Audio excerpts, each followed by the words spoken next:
All right, grade 12s, I'm going to go over population demographics today, or population pyramids with you. I've given you quite a few different examples and images of these guys. So online, okay, online you have this graph, all right? And I like this one just as much as I like the one in front of me. They've just colored it differently, okay? Why I like this one is because they give you the names I'm familiar with: expanding rapidly, expanding slowly, stable, and declining. Okay, and they give you some countries, for instance, underneath. So that's why I put that one on LMS. You're welcome to use anything that I've given you today, okay? So what these things are is they are pyramids that show you how many people are alive at a certain point, at a certain age, and whether they are male or female, okay? So I'm going to take it back over here to the other diagram I have. And again, I like these, and I'm going to put these words under the note that we have today, okay? So these are your population demographics, or your population pyramids. This one here is color-coded beautifully. So it's post-reproductive years are up here. So basically we say when somebody's over 49 years of age, usually, okay, 40 to 45, I mean, that's not completely accurate, but overall, generally around this age, people are not reproductive. And then these are your reproductive years, and these are your pre-reproductive years. Okay, so they've color coded it that way. The other thing you want to know when you look at these graphs is that they're graphing human beings in a certain country. Okay, so how many human beings there are in a country. And so what we're seeing here is this. On this side, we're seeing males. On this side, we see females. So when we see a nice, even distribution of both males and females, we know everything's going all right in that country. Right? In the past, if I had you with me, I would show you the United Emirates, and you can look this up, United Emirates population pyramid, and I don't remember what year it was for, somewhere in the early 2000s when the United Nations declared it the Year of the Woman. And what they discovered was this: they didn't declare it the Year of the Woman and because of this reason. The United Nations just declares different years, different focuses every year. But when they declared it the Year of the Woman in the early 2000s, they noticed that the female population became obliterated during this reproductive age, okay? So in other words, the world asked, what the heck is going on? Because there are a lot more males to females, and that's really the question that was posed: what is going on in that nation? And they were finding, obviously, women were being murdered and were not cared for and had a very low quality of life. So when we see both sides equal, that's an awesome sign, okay? So we're looking at males versus females, and then we start down here and we say, okay, this is how many people were born in this country. So 0 to 4, this is the population. As we go a little bit up here, we notice this with this kind of a rapid growth. We notice children are dropping off, okay? So I'm going to tackle this expanding population right now with you, okay? So this is called an expanding population pyramid. And what we notice is that, again, okay, so 5 to 9, you're losing some people. When you go from 10 to 14, you've lost maybe a quarter of the population. So I wish you were in front of me and I could say what's going on. The answer to that question is children are dying. Okay, so when we're looking at a population pyramid like this, it's an indication that you don't have great resources, you don't have great medicine, okay? There's poverty. So this is what we call a developing nation, all right? And so again, but by the time you get to about 30 years of age, you're down to maybe a third of the population. So this is a population where parents say we expect to lose at least one of our children, which is a very sad statement. Okay, they don't expect all their children to survive. This population pyramid is called an expanding. It's also expanding, but it's expanding more slowly. So here we're in a developing nation. Here we're in a nation that it's further developed. Okay, so in other words, you're getting children, a very few children dying. Look, as you move up, very few people die until you get to the top of the pyramid, okay? So we're still getting some expansion. There's still some growth down here because the bottom of the graph is larger than the top of the graph. And so the population is replacing itself, but it's doing that very slowly. This one here is called almost a zero growth graph. And this is called the stable population, okay? And so in terms of a stable population, what you're seeing is that, to me, this one looks like the Empire State Building. you're seeing that all the way along, you've got about an equal number of people until you get to an age of about 69 to 70, right? And then at that point, we know that disease kicks in a little bit more. So this is a population that is completely stable. Everybody is replacing themselves, maybe a little bit more to some extent. Don't let this scare you too much. Okay, it doesn't mean that there's a lot of childhood death. It just means things are happening, and maybe this was like, it's just a little off, right? It might not need to stick out quite so much. And then, of course, there are going to be accidents where people do die, but we've got a very nice graph there where everybody's getting replaced, and then people are dying of old age. Now, this graph here is negative growth, okay? And so because of these people, we actually have declining growth in a human population. So we're slowing down the rapid growth of the human population because of this, okay? Because there are some people, particularly, this is really focused in Europe, where women are educated, and they're educated in this situation too, and in this situation. But they're saying, we're educated, we want to work, we don't want to have children, okay? And secondly, the cost of living in some of these European nations is so high that you can't afford to have more than one child. So if two people are having one child, you're not replacing yourself. And so you do see that the population is smaller down here. We're having less and less children, and we're getting a lot more children in this area, or a lot more human beings in this area. So we're having an aging population here, okay? So this is an aging population. And if you live in this country, it's of concern to you because a lot of these people are worried that their cultures are going to die out. If you're looking at this as just a human being and looking at the fact that we've got about 7.7 billion people on the face of the earth, you're thanking these people because they're slowing down our growth rate, our human population growth rate. And so on this page here, they give you some examples. Germany has always been number one at this, but there are lots of other nations that are following suit, where these people are slowing down. They're not having children. They can't afford to have children. And they're just sometimes not interested in having children. Okay. And so you get that, and that is what causes an aging population. All right. So what I've given you here, and I hate to say this, but there's not 100% agreement on these graphs. So some people are going to say there are 4 different types of graphs. I like to see these 4 different graphs. That's why I've started the note like that.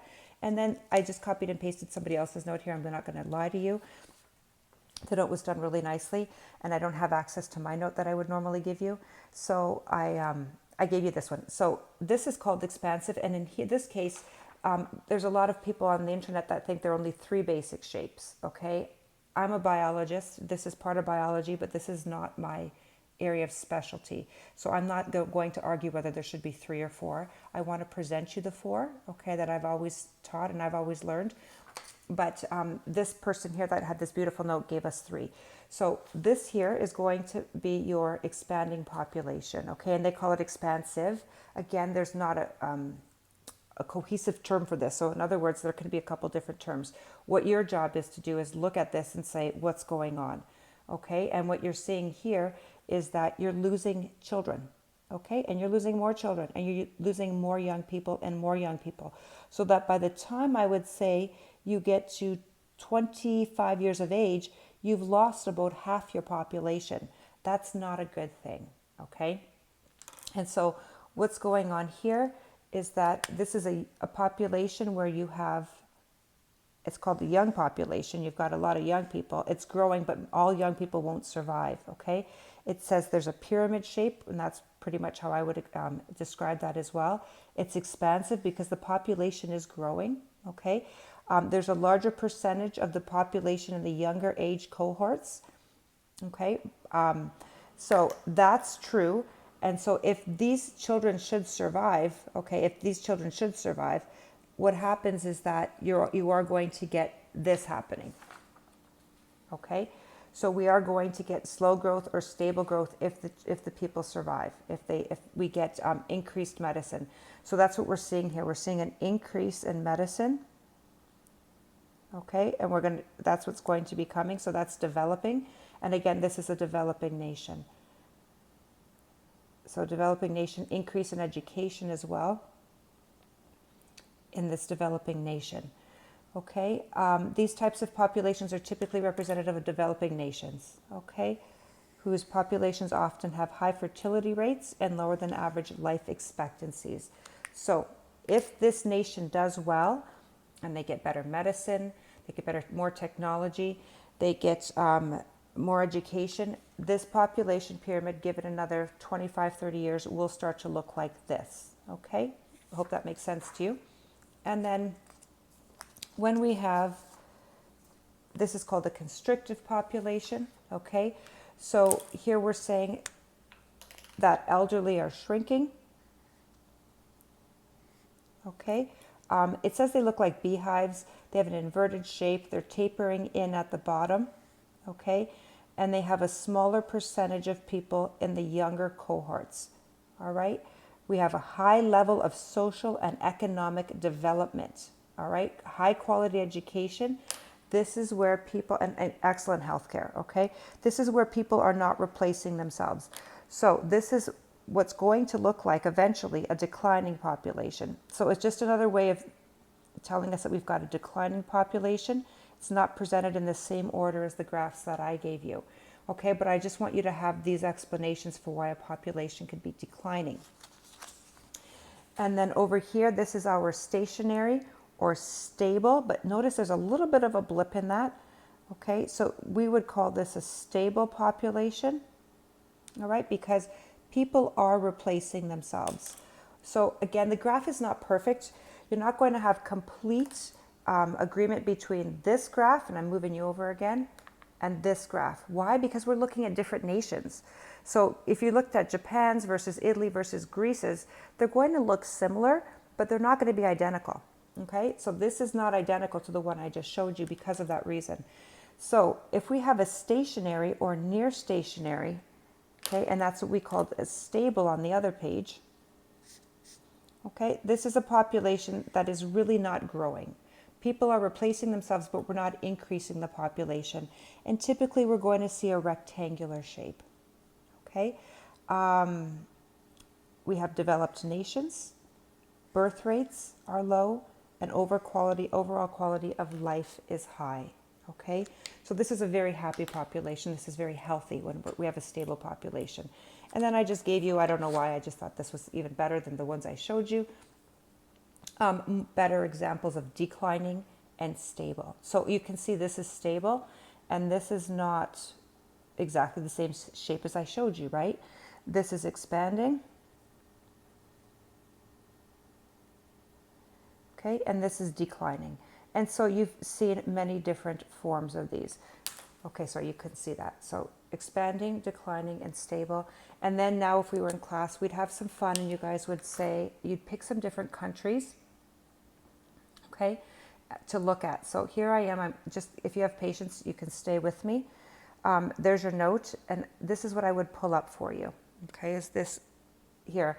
And if you go on to it, if you have some time and want to have some fun, what you can do is say, okay, this is our world population. So now we're at 7.79. So we're really close to 7.8. And every semester, I basically go up a decimal, okay? The best thing here now is because there are people that are saying, I want to just not have as many children. I'm happy to have one child. This has finally slowed itself down, okay? So we're finally at a point where, and if we had time, I would have gone over doubling time with you for human beings. But we're finally at a point where we're not looking at the same R, so the same growth rate. So right now, this is our R, all right? It is 0.0105 or 1.05%. And so that is a lot different than it was when I started teaching this course, right? And so even 5 years ago, that was bigger. So we're seeing 2 semesters ago, it was 1.07. Now we're down to 1.05. So that's really good news for the world in terms of decreasing our growth rate. Now, if we want to go back, I hope I did this right. You guys are probably gonna, there we go. This is what I would normally put up. Okay, and if you want to look at your country, I posted our country on the LMS page, but if you want to look at any country, I'm just going to pick Croatia, okay? And if we want to look at Croatia, they will give us our population of Croatia and show us, hopefully, the graph. We're not seeing it. Oh, there we go. Okay, so we're seeing different stages here. And it tells you all about different countries and what they're going through. So if you, usually people ask me for Croatia and Italy because that's our representation. I get some South American countries asked for, and then people always ask for Canada, and then Ethiopia is one that you will see expanding. Now they've changed the format of the website. Usually they would pull up, and probably I'm not seeing it here. You could pull up your population pyramid. Okay, so you guys are better at technology than I am, and I'm kind of like a deer in headlights right now. All right, but usually what I would see when I pulled this up is I would see the population pyramid. So I'm just showing this to you. If you want to have some fun, look at their growth rate compared to the world growth rate, much larger in Ethiopia. Okay, and I'm sure that you'll find a way to find these different with the worldometer. You'll find a way to find those different population pyramids. Okay, so every country on here is here, and you can see every country in the world is on here, and you can have some fun and look at that. Okay, awesome.